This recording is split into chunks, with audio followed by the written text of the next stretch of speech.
प्रिय श्रोता नमस्कार। कार्यक्रम वेद पाठशाला में आपका हार्दिक स्वागत है। इस कार्यक्रम में हम परमेश्वर के वचन का विस्तार पूर्वक अध्ययन किया करते हैं, जो आपकी आत्मिक उन्नति के लिए लाभदायक सिद्ध होगा। तो लीजिए सुनते हैं आज का ये संदेश।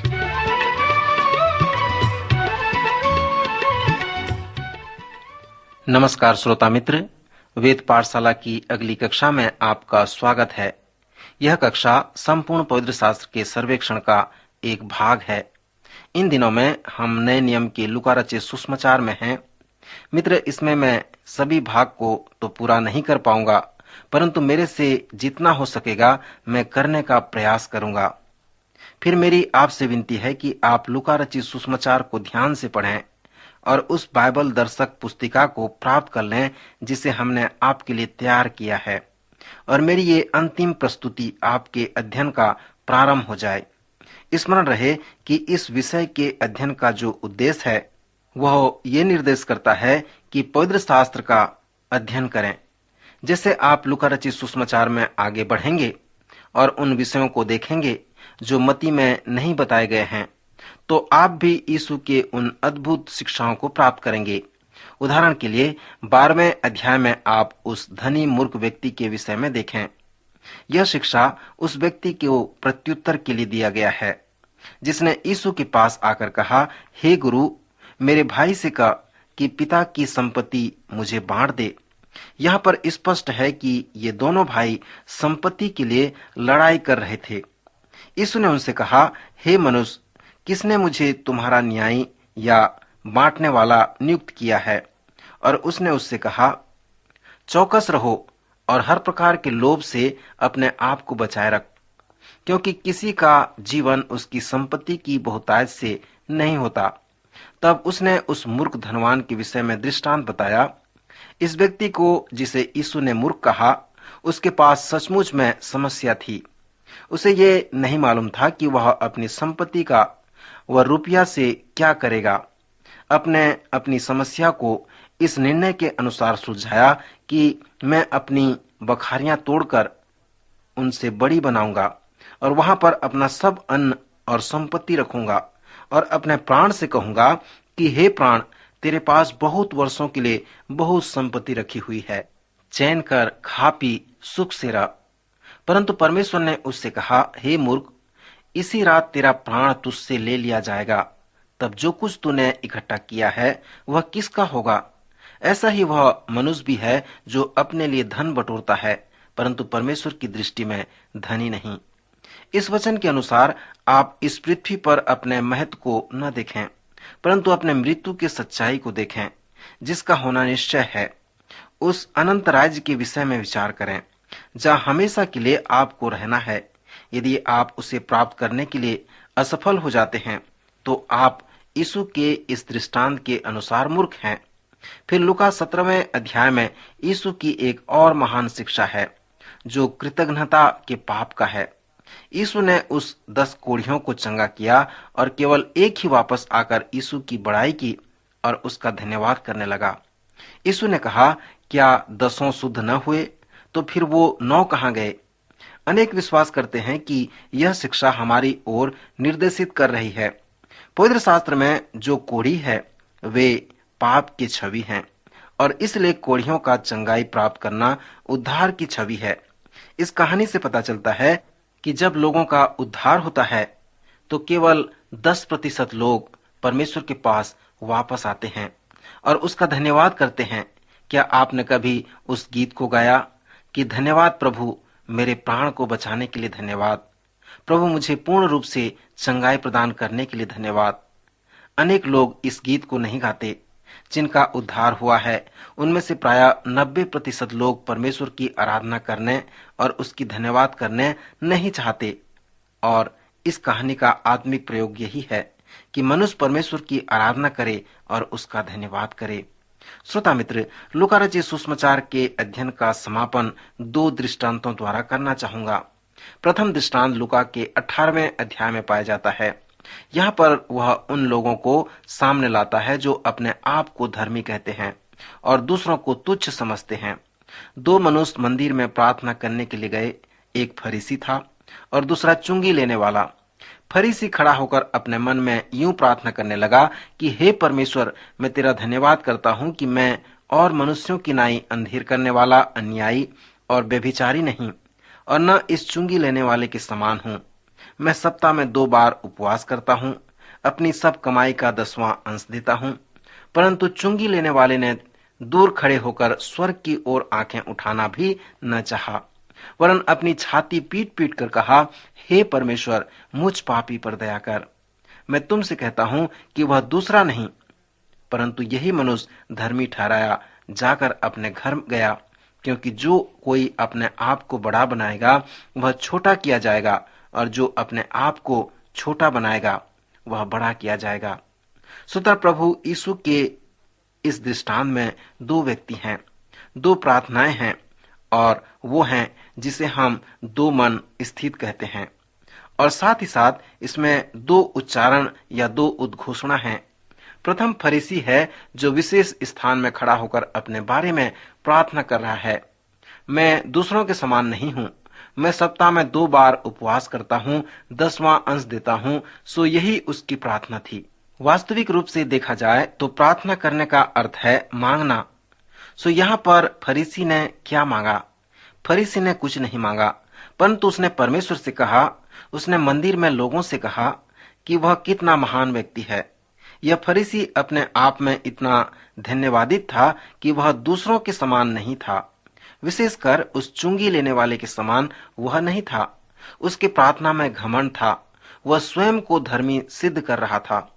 मित्र, यह दृष्टांत उन लोगों के लिए दिया गया है जो अपने आप पर भरोसा रखते हैं कि वे धर्मी हैं, वे दूसरों को तुच्छ समझते हैं। दूसरे व्यक्ति की कहानी अलग प्रकार की है।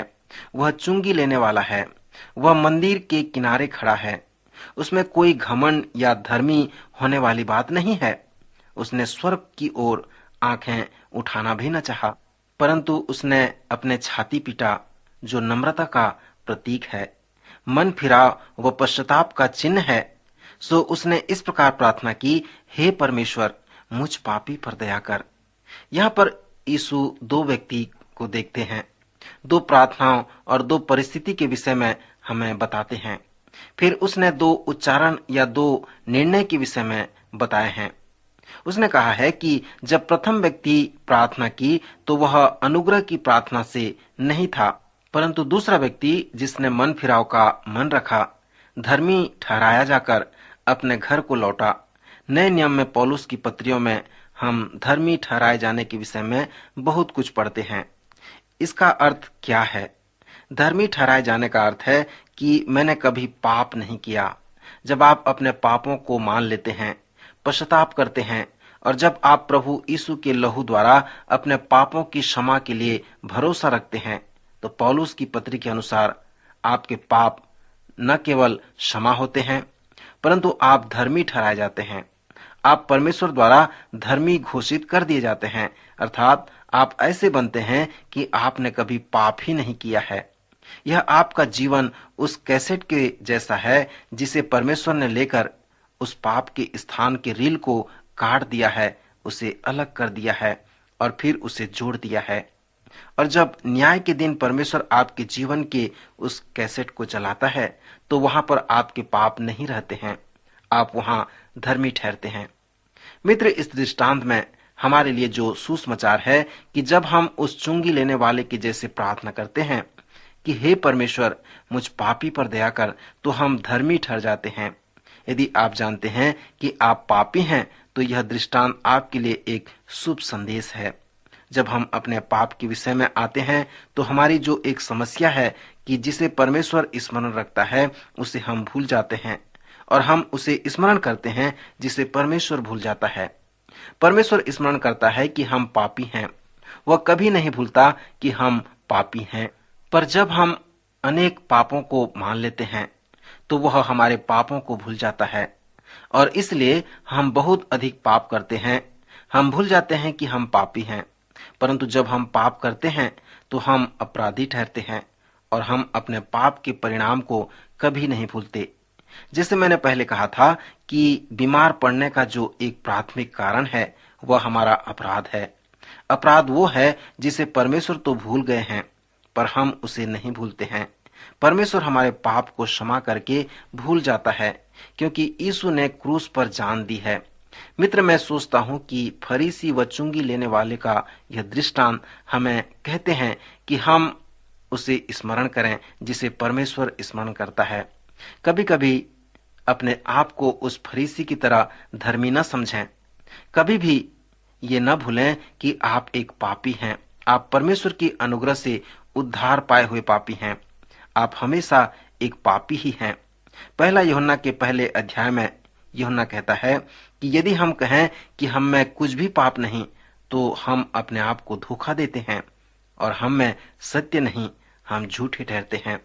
परंतु यहाँ पर जो शुभ संदेश है कि यदि हम अपने पापों को मान लें, तो वह हमारे पापों को क्षमा करने और हमें सब अधर्म से शुद्ध करने में विश्वास योग्य और धर्मी है।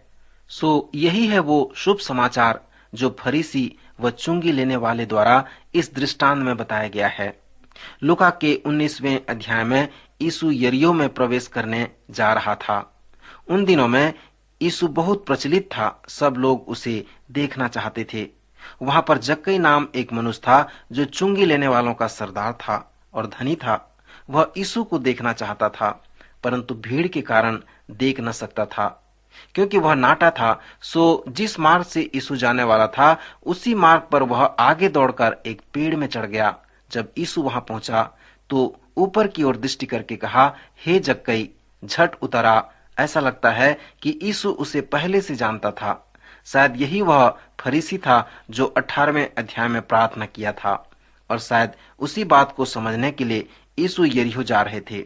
शायद यीशु उसे कहना चाहते थे कि जक्कई, कल तुमने आराधनालय में जो प्रार्थना किया, क्या उसका अर्थ तुम जानते हो? क्या वह सचमुच में पश्चाताप है, मन फिराव है? मित्र, एक प्रश्न पूछे बिना मैं इस अध्ययन को समाप्त नहीं करना चाहता। क्या आप जानते हैं कि मन फिराव का अर्थ क्या है?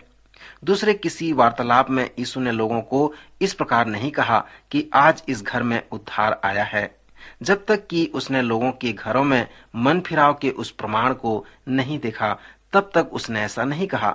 जब जक्कई ने कहा कि मैं अपनी आधी संपत्ति कंगालों को देता हूँ, और यदि किसी का कुछ अन्याय करके ले लिया है तो उसे 4 गुना फेर देता हूँ, सो अब उसने मन फिराया, उसके घर में उद्धार आया। मन फिराव के संबंध में वो सामरी स्त्री जो कुएं के पास जल भरने को आई थी, वो धनवान जवान शासक जिन्होंने मन फिराया। सोता आज हमें अपने पापों से मन फिराने की आवश्यकता है। जब हम मन फिराते हैं तो वह हमारे पापों को क्षमा करने में विश्वास योग्य व धर्मी है। अगले कार्यक्रम में अवश्य उपस्थित होवें। प्रभु आज आपको आशीष दे।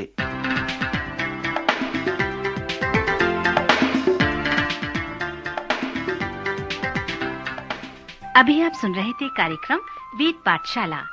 श्रोता, हमें विश्वास है कि इस कार्यक्रम के द्वारा आपको आशीष मिली है। यदि इस कार्यक्रम के विषय में अधिक जानकारी प्राप्त करना चाहते हैं या बाइबल अध्ययन से संबंधित कोई प्रश्न हमसे पूछना चाहते हैं, तो आप हमें इस पते पर लिखें।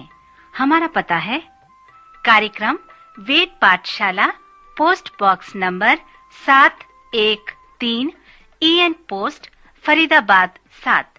पता एक बार फिर सुन लीजिए।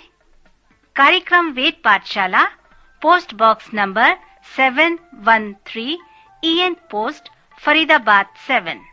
आज के कार्यक्रम का समय यहीं पर समाप्त होता है। अगले कार्यक्रम में आपसे फिर भेंट होगी। तब तक के लिए नमस्कार।